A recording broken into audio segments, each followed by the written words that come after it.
She couldn't understand how any living creature could survive that much pain until she met a human.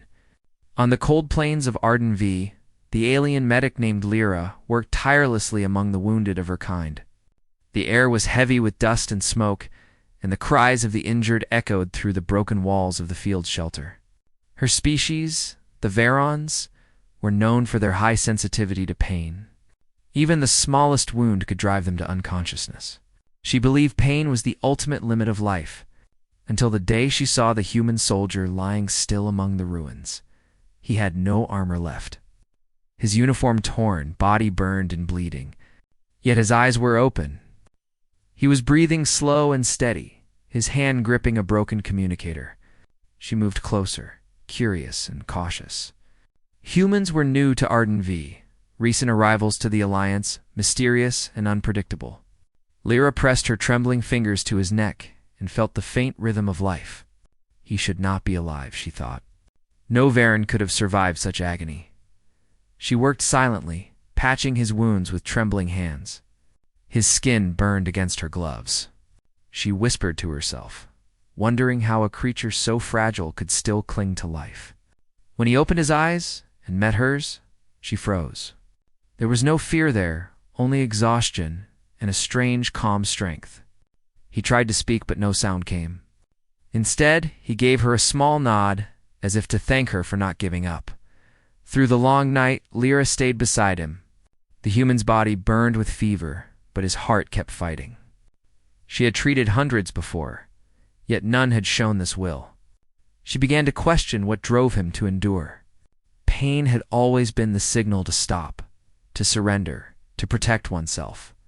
But this human seemed to see pain as something to fight through, not something to escape. The next morning, when the Allied command arrived, they were shocked to find the man still alive. They called him Daniel. His squad had fallen during the bombardment, and he had stayed behind to signal for evacuation. For 3 days he crawled through the burning valley, refusing to die.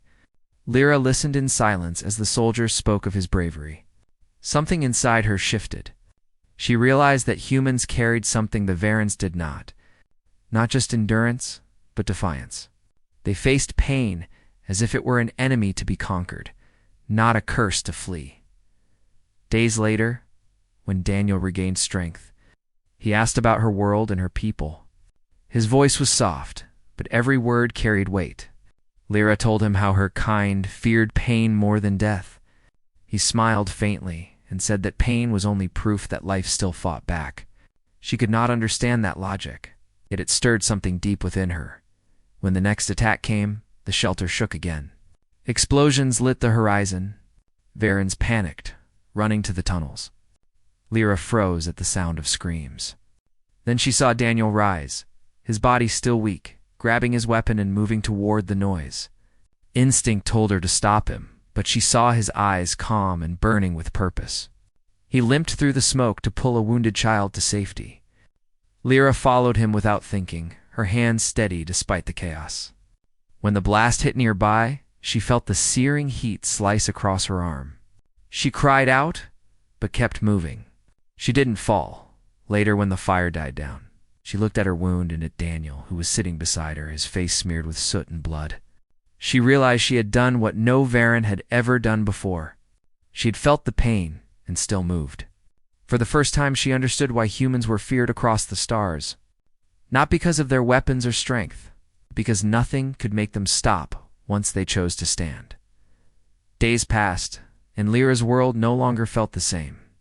When Daniel finally left for another mission, she stood watching his figure disappear into the gray distance. The pain in her arm throbbed, but she didn't mind. It was her reminder, her lesson.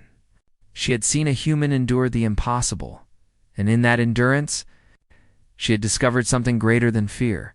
She had learned that pain was not the end of life, it was proof of it.